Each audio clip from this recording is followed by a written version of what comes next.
Watching a video like this is informative, but if this is really going to be an active learning session, I'd like us to do an exercise together. I'm going to show you how to create a teaching activity from learning objectives. I'm going to walk you through it step by step.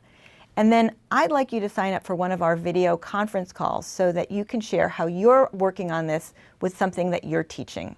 Now, this is not necessarily easy to do. It's different from the way perhaps that you've taught in the past. So you might want to do it alone, but you also might want to do it in a group, say with a group of teachers who are teaching a course together. But either way will work. Okay, so let's get to our exercise. Here's the task.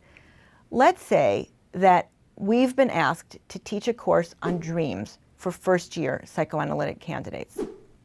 So step one is that we have to come up with our learning objectives. Okay, so we think, what do we really want our learners to get out of this teaching activity with them? They're first-year candidates. So saying that they're going to be able to interpret dreams at the end of this teaching activity isn't realistic. It's too advanced.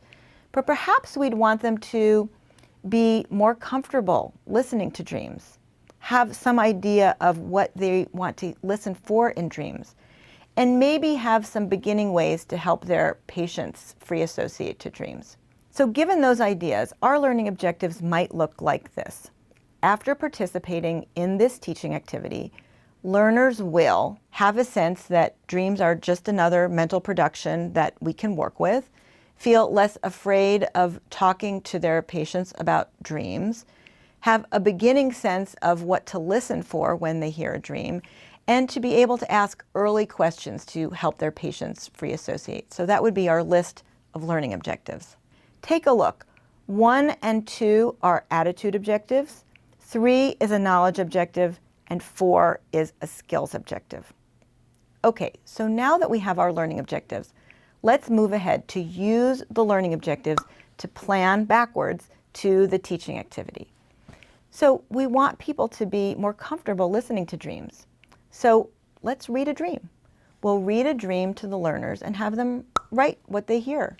Then maybe we'll read some associations and write what they hear in the associations, and we can talk about those things.